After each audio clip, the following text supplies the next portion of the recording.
Are you still involved in church? No, not really at all.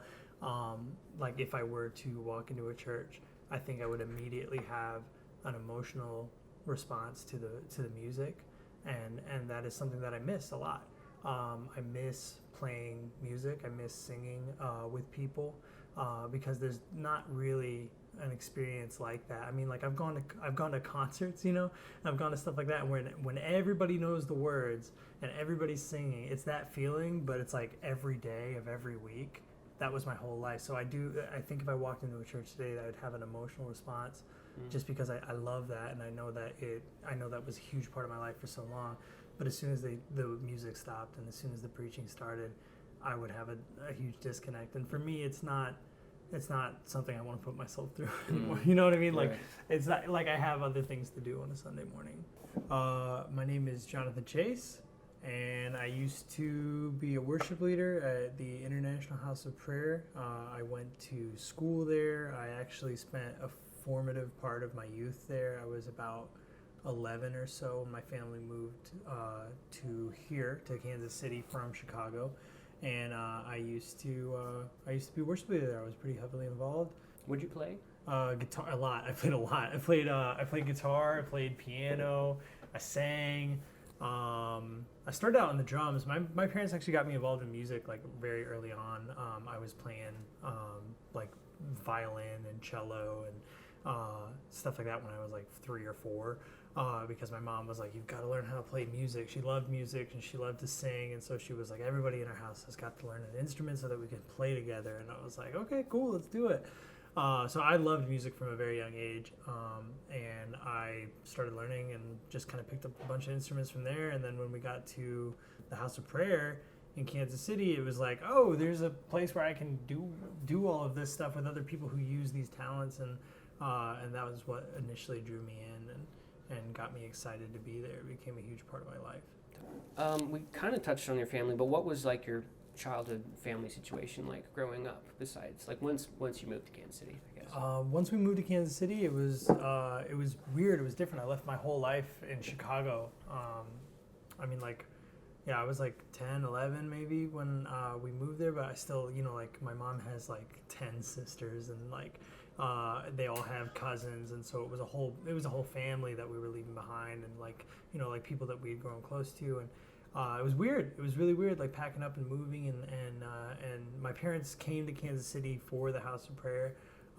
It was something that they felt drawn to. I think more specifically because my older brother Benjamin has cerebral palsy, and they, like that was. I mean, we used to go to these like church meetings, and there was like people would talk about like healing and like praying for him so that he would like get recovered from his cerebral palsy, and we wanted my parents, but more specifically, they wanted something like that for Benjamin. They had heard of these things that had happened. They wanted something like that for my older brother.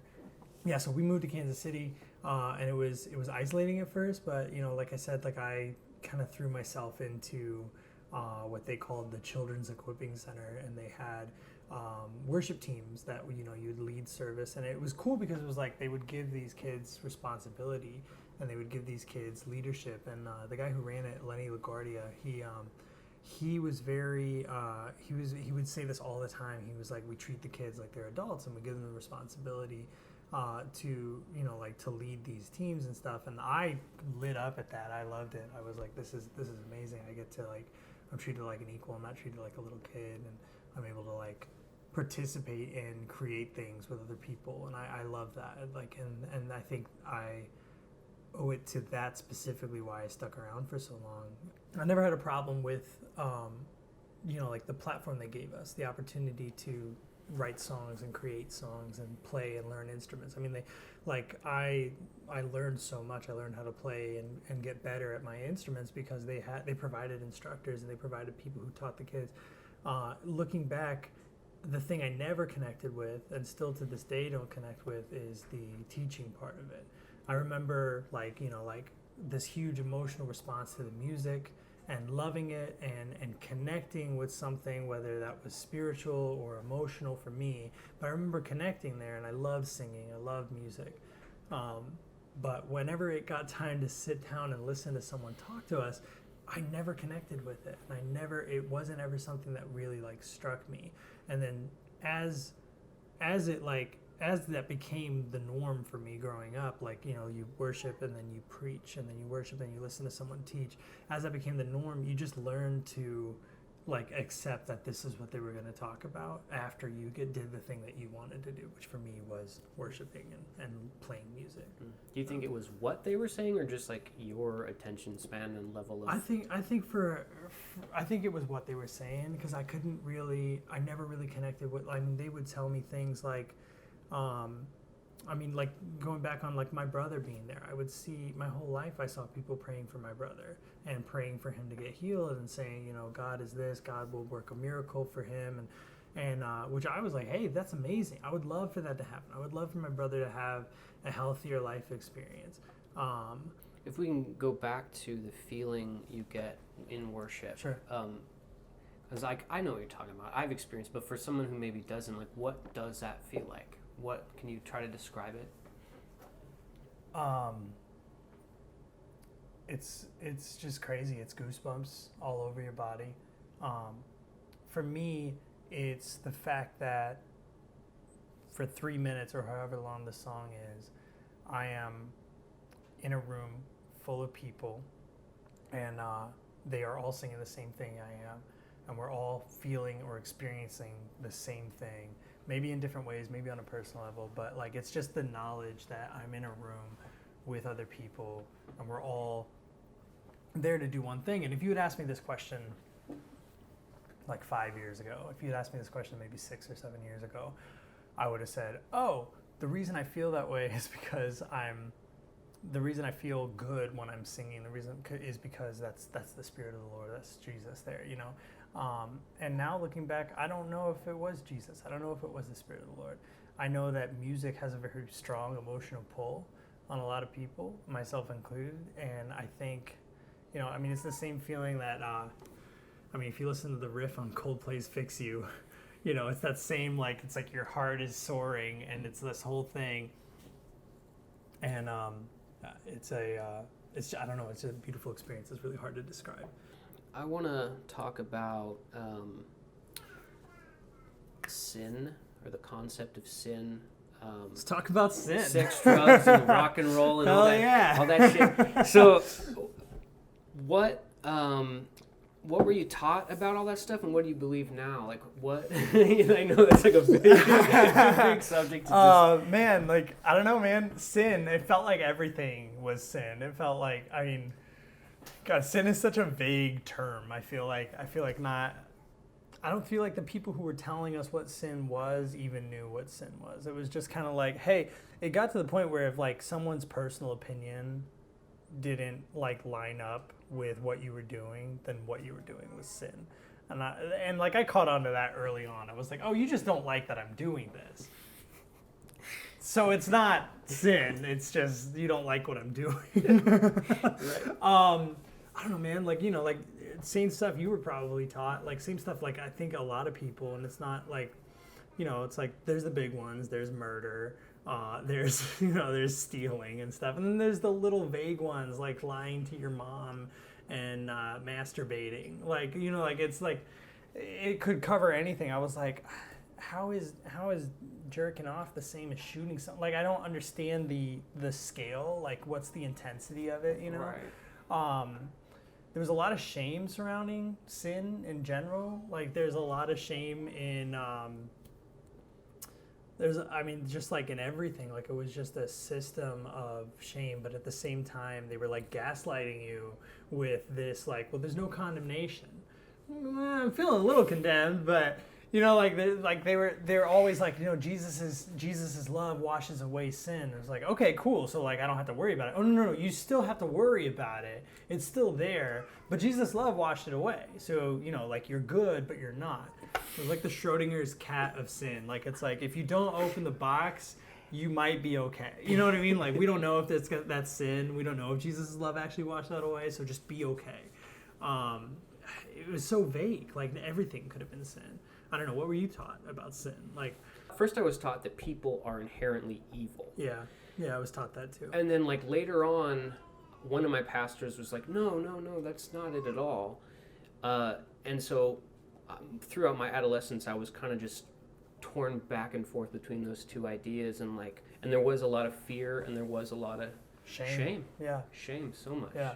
So much shame. I would say especially with sex for me, but that's just like how I was raised. Oh yeah, anything, because like they would teach us, they would tell us, you know, like if you look at somebody, I mean, this is scripture. If I could, I don't know if I can see. It's been a while, but you know, I think it's scripture. It's like, you know, like if you look at someone, if you look at a woman with lust in your eyes, you've already done adultery. It. Yeah, right. And it's like, I was, you know, like that was one that was like kind of beaten into you like over and over. And I remember like there's so much shame about like little things. Like I would watch a movie. I remember watching Who Framed Roger Rabbit, and Jessica Rabbit came on, which, like, you know, in hindsight, that was probably like my first like cartoon crush, you know. But like Jessica Rabbit came on, and I was like, I'm sinning, and I didn't want to sin. I was watching a Disney movie, you know. Like I was like, oh, I had a bad thought. Oh, fuck, I need to tell somebody that. Oh, God. Oh, okay, well, Jesus forgave me, and I forced it out to my youth pastor, and now I did it again, and now I got to keep doing that, and then I have to tell my youth pastor. It's just this huge, like, cycle of shame, and, you know, and this stuff, you know, like, everybody lusts, everybody masturbates, everybody, you know what I mean? Like, everybody has done these things, and it was this huge shame thing, and it wasn't ever approached in a way that was like, this is part of who you are. Yeah. This is part of life. Now, if you go and do actual actions on stuff, I mean, like sex ed was so messed up, and in like, you know, Christian schools and stuff like that, because it was like sex ed. I mean, exactly. First of all, what sex ed? Yeah. And the one sex ed that they did was, hey, ladies, wear clothes that don't make your brother stumble. And dudes, I guess, just keep coasting and talking to your youth pastor every time you jack off. Mm-hmm. Like, that was it. Like, it was like the sex ed was mostly just like, hey, let's put the onus of responsibility for men's actions on women, and have them wear more, have them wear more clothes, and not be a stumbling block, not be a stumbling block to the young Christian brothers of the faith. Yeah. And sin is weird, man. Yeah. I think if you're being a good person, like, don't sweat the little things, if that makes sense. But we were taught that the little things were on the same scale as the big things. And it's crazy. Like, you know, like we were taught that to be homosexual was the same as murdering someone, you know. And then like you grow up and you're like, well, that's not bad at all. Like, that's fine. That's normal. Murdering someone is still bad. But that's not the same as murdering somebody. Why did they tell us it was the same as murdering somebody? Yeah, man. The whole teaching of sin is just built around shame, and then you have people who are saying, no, there's grace, there's mercy, Jesus. We can't sin. There's no condemnation in it. And we were told that was wrong. We were told that teaching was wrong. We were told that interpretation was wrong. And that was the only one that sounded like good news. That was the only one that sounded like gospel. Because, you know, it was like... For me, that always felt like bait on a hook to just keep you coming back. You know, right. It's like, here's enough grace to keep you coming back. Right. But and then you just eventually find out that, like, nope, actually, you are still just as screwed up and you're not good enough. Yeah. The thing that broke me was, you know, like at the time I was so in love with this man, with Jesus. I was so in love with this man who told me that no matter what I did, I was still loved. And I bought into that part. I bought into that part so much because I think it was because of the shame. I knew how fucked up I was. I knew how messed up and how bad I was. And they really knock that into you. They really tell you, hey, you're a bad person. You were born bad, you're gonna stay bad until Jesus redeems you. And the only way Jesus will redeem you is if you struggle through your badness to try to be good. But you'll never be as holy as he will. So good luck trying, and we'll see you on the other side. They beat that into you. Because if you're told you're bad since very young, and if you're told that you are a worthless, like, piece of human garbage, and all you are is to sin. Like, your whole existence is sin. And then somebody goes, okay, you're sin, but lifeboat, there's somebody who loves you despite all that. There's somebody who loves you, not only despite of that, but because of that, because he knows that he can redeem you, but he sees a good in you. So if you're told that, you latch on to that. And I did. I latched on to the idea of Jesus loving me despite my sin, because I was aware of how bad I was. Everybody told me how bad I was. So I looked at Jesus and I was like, I am going to give my life to you. I'm going to dedicate all of myself to you, all my talents, all my work, all my life to you, because you are ultimately going to redeem me. Hey, what's up, buddy? What's up? Please don't show me. I was in love with the idea of like somebody who. Believe it? I was in love with the idea of somebody who would love me despite like being a bad person. But then I started to think, I was like, am I a bad person? Am I? I don't know. And then it was just like this journey of like, I need to discover for myself if I believe these things because I was told to believe these things, or if I believe these things because they're true. And I don't think they're true. This cat's really cool. What the heck? I know, he just stood up. Speaking in tongues is a weird one. Exorcisms are wild. Were you around much for like the awakening shit? I went to a few things, but I've been in that type of church environment my whole life, so okay. I know the whole 9 years. That was very foreign for me. Right. They were worshiping, and one of the students started like convulsing, and they started like kind of screaming and shouting and having these like uncontrollable like bursts, these vocal bursts. And then another student in the classroom had it, and then another. I wasn't there. This is what I had heard. And another student had it, and another student had it, and these people had it, and then like I heard about it from my mom, who was like, hey, something weird is happening at church. And I was like, why? What's going on? And she's like, I don't know, we gotta go check it out. And by the time I got there, when we went into the church building, the auditorium was full, and there was people rolling on the ground, laughing uncontrollably. There was worship music playing, but there was people shouting, the name of God, speaking in tongues. There were people praying for each other, and it was just this huge cacophony of sound, and it was a very chaotic environment to walk into. And I was like, what is going on? Like, this is crazy. Like people would bowl over and be like the weight of the Lord is how they called it. The weight of the Lord would be heavy on them, and it was weird. It was some wild stuff to see. And I remember looking at it all and being like, okay, this is crazy. And I had two thoughts. This is weird. And the second thought I had was, I need to get my brother here. I should get my brother here to see if he can get healed. Because if God can make that guy's leg grow out, then he can sure fix my brother's brain and give him mobility and give him control over his body, so he doesn't have to be in a wheelchair anymore. And I thought that. I remember thinking that, and then that went on for a year. Did it go on for a year or so? Like a year and a half at least, because they did like a huge conference with it and everything. And the intensity of those meetings grew, and people were driving from all over America to come to Kansas City to go to these meetings. And they were bringing their sick, and they were bringing their loved ones there to get healed. And some of them would get healed, and some of them wouldn't. And it was just this, it was like, if God was moving, he was super partial. I remember the hype of it all was getting to me, and I was like, maybe I'm not participating enough. And again, it's like it's all connected with the shame and everything, because it was like, okay, maybe I'm not good enough to hear from God, so maybe I need to do more. So I would sit there and I would pray. I would rock back and forth, and I would just show and like to whip myself into a frenzy. I was like, hey, Lord, I need to feel you. I need to talk to you. I need to listen to you. Whatever you want. I'm here. I'm in this room with all these people. And I was like, I'm not feeling anything. I got to make something happen. I got to make something happen because I want to hear from God.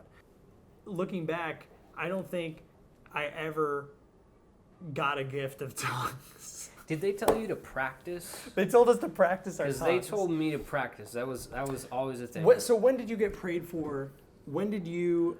Who prayed for you to receive the initial gift of tongues? So that wasn't even how it happened for me. Like literally growing up as a child, my grandma when I was 6 was like, practice your tongues. No way. So you were told that it was inherently. It was like something you just practice. That's wild. That's what I've never heard that before. Right. So you were told that it's something inside of you that you got to unlock, like some Marvel comics. Yeah, like God, if you just pray for it and you practice it, it'll come. I just formulated the syllables. That's crazy. So it wasn't ever taught to me that way. Right. It was taught that it was something God had to give you. Oh, okay.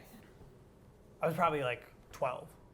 And I remember I was getting more involved with the worship teams, and they would do this thing where you would sing in tongues. Like I was realizing, I was like, I don't think I have the gift of tongues, but I'm getting more involved with the worship team, so I need to have it. So I was like, where do I sign up for this iOS update? Like, where do I get this? I was like, I need this download from the Lord. Like, I was like, how do I, it was like Jonathan Chase, like .exe or like exe or whatever. Like, I was like, I need this program to like be part of like the community that I'm in. So there was an altar call. There's always altar calls at the end of every service. If you want to come up to receive the gift of tongues, come up. If you want to come up to receive the salvation from the Lord, come up. If you want to heal sickness, you come up. If you want, so they would go up, and I went up and I told the people who were praying there at the front, I said, I want to receive the gift of tongues. And so they were like, okay, all right, let's pray for you. So then all of a sudden, there's like 10 people surrounding me, and their hands are on me. And their hands are on my head, their hands are on my chest, their hands are up, their hands are like behind my back supporting me, and all of a sudden I am surrounded by 10 people just pressing on me.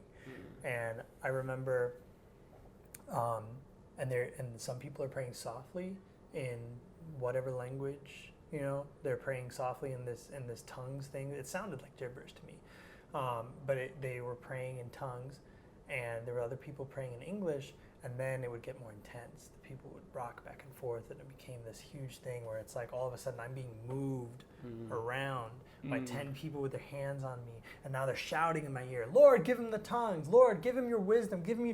Lord, give him the language to understand and speak with you, to commune with you. And like they're pressing into my ear, and it's this huge thing. I'm rocking back and forth. I'm 12 years old. I'm freaking out. I don't this is not what I signed up for, and it becomes this trance where I'm moving around, and it's this low hum of like garbled sounds that other people speaking in tongues, and then this one clear voice yelling in my ear that the Lord, and it's whipped into this frenzy, and I start crying. I'm having like this huge emotional response, and the guy who's yelling in my ear goes, "That's the Lord," and I'm thinking in the back of my head, I was like, "No, I'm scared." That's not the Lord. I'm terrified. Yeah. I am terrified. And I was like, this is crazy. And so I'm like, but nothing's happening, because the whole time as they're whipping into the frenzy, as they're whipping into this frenzy, I'm not feeling anything. I'm not feeling anything at all. And I'm like, I was like, well, something's wrong with me. They're doing it, and I'm not doing it, and this is only going to get more intense until I do it. So I got to do something. So I would come out and I said, I would start speaking in gibberish, and that became my tongues, and they were like, oh yeah, we did it, he got it, yes, the hugs all around, he did it. They would like wave at somebody and be like, he got it, and like, it's cool. And I was like, I guess I got it, and I'm like weeping. They would leave, the crowd would dissipate, and I was there at the front of the altar in a ball on the floor, crying. And the guy would come back, he was a youth pastor there, and he would come back and he was like, that's the Lord working in you. And I was like, no, you guys, like, I don't think it was the Lord, because I didn't feel anything. I just started opening my mouth and saying things because I was scared. So I was like, well, maybe that didn't work. So I'll go back a couple more times. So I did. I went back like a couple more times. I went back like 3, 4, 5 times to get the gift of tongues. And I was sneaky. I went at different services because I didn't want the people who had prayed for me the last time and seen me open my mouth and speak in tongues. I didn't want them to think that I was just trying to get more tongues. Like if there was like an iOS 0.2 update for tongues, like I didn't want them to like think I was getting more tongues. I wanted them to like believe that they had done something. I didn't want to hurt their feelings. Yeah. So like I would go back to other altar calls and I would go back to other things and I would be like pray, and and it always was the same. It was these people, they put your hands on you, and then and then you, as they're moving around, it's all these people. You kind of just become loose, and you kind of just you're just moved around by all these people until finally you fall down. And they're like, oh, that's the Lord. That's the weight of the Lord on him. The Lord is doing a work in him. And I was like, I don't think the Lord's doing a work on anything. I'm emotionally and physically exhausted because of this ordeal that I'm being put through. Well, I was like, if I do have the gift of tongues, apparently all I can say is this sentence. So I'm just going to keep doing that. And I would be on stage and I felt like such a faker.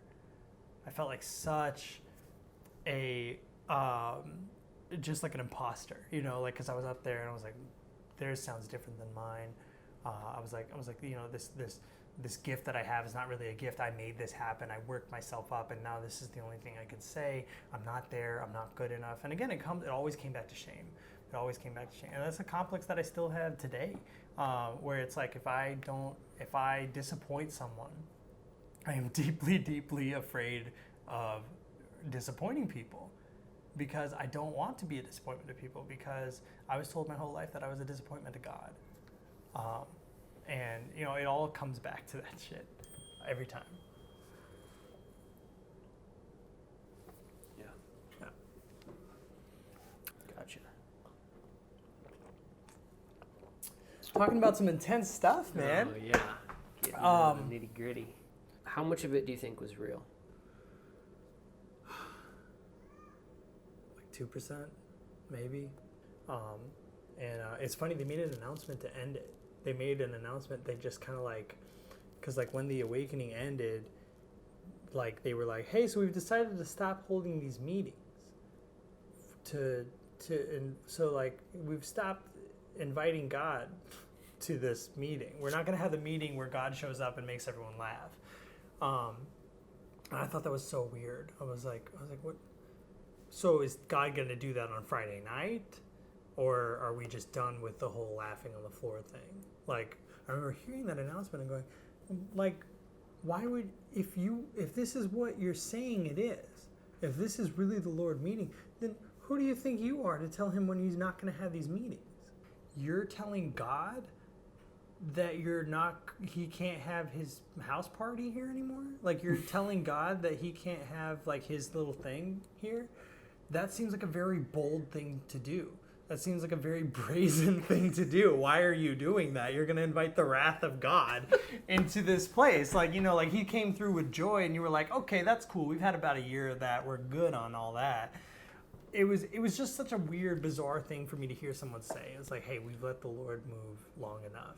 I remember speaking with a worship leader there who's like pretty high up on the staff level, and she'd been doing this her whole life. Like she'd been doing like since she was like 18 years old, and she'd been doing this her whole life. And I was pretty close with her, like because like we were friends. We worked together. I was on her worship team for a while. I was like, what do you think about all this? Do you think people were faking it? Do you think some of it was real? Do you think all of it was real? What do you think about it? And she told me, she's like, if I had to be honest, she was like, I think 95% of it was fake. I think 5% of it was something I can't explain. And that was wild to hear, because she was a huge part of it. She was a worship leader. She was on stage during most of it. Like, and she's a very recognizable figure. And I was like, wow, that's really crazy for you to say to me behind closed doors, outside of the platform, outside of the people who came miles and miles from all over the country. You think 95% of what happened in that room for the last year and a half was fake? That's wild to me. And then I had to reevaluate it all. And, and I think a huge part of me looking at it all was I didn't experience anything. And people were getting healed, and people were getting delivered, and people were getting saved. But my brother didn't get healed, and it's like that. He seems like the most obvious target in the room. He's in a wheelchair. He's been brain damaged since birth. To me, if God was in a room showing up and like healing people, I feel like he would have hit him at least second. Like hit the old lady in the walker first and then go to him. I feel like God would have hit him. That would have been pretty high on his priority list if he was in the room. And so like, I was faced with the choice of like, I was like, either everything that happened in that room was real and God was really there, thus he's an asshole because he didn't heal my brother, or most of it was fake, if not all of it. And I think it was the same thing that happened when 10 people surround me and prayed for tongues. You want something to happen, so pretty soon things do happen.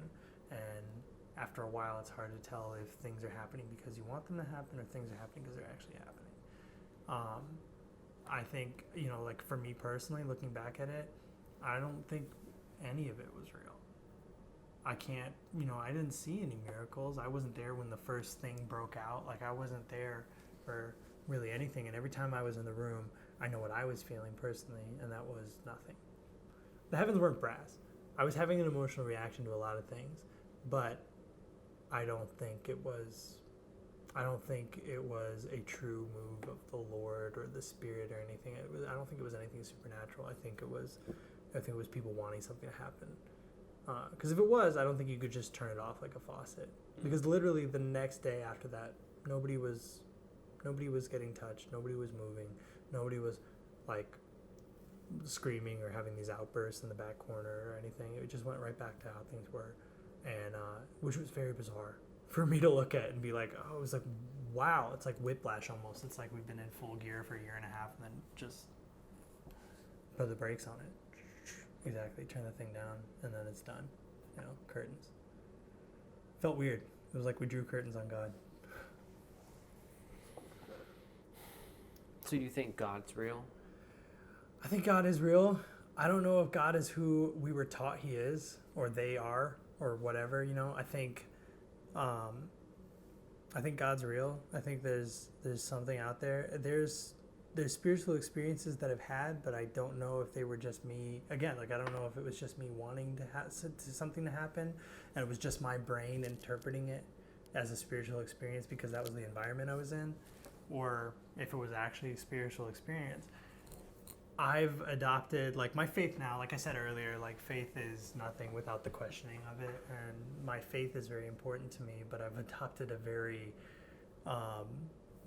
taken a few steps back from how involved I was with it and just been like, hey, I don't know anything, and neither do you, and neither does Mike Bickle, and neither does really anybody. I don't believe in hell, because if God is who I was taught he is, I don't think that he could put somebody there. I don't believe in hell how we were taught. I don't believe in an afterlife how we were taught. I don't think I believe in heaven. I know how I would like it to be. I would like it to just be lights out for everybody. You know what I mean? Like if we die, we die. That's it. I would like it to be that. And I want to make the most out of the life that I have here because for all I know, this is the only one I got. To answer the question, I believe in God, but I don't know who he is or who they are. And it's one of those things that it's like, if God exists, then they'll reveal themselves to me at whatever time that feels like it's all right. But in the meantime, I'm grateful for the experiences that I had because I can look back at them with an open mind and be like, okay, that's part of my life. That's part of what happened to me, but it's not who I am. And that's how I can grow and I can move forward and I can make the most out of this life that I have right now, because I don't know if I'm going to have another one after this. And honestly, I don't care because I like my life right now. I'm very happy with it, and I want to make the most out of it. I could never really buy into the bigotry and the legalism that I saw in church. And as soon as I got out of like the church bubble and I was like, wow, this world is full of beautiful people who believe differently than me, and that's okay. I love all of these people, and I want to make the world on a larger scale. I want to do my part to make it a safer, more inclusive place for them. And for people like me, for people like, for people who have different belief systems than the one I grew up in.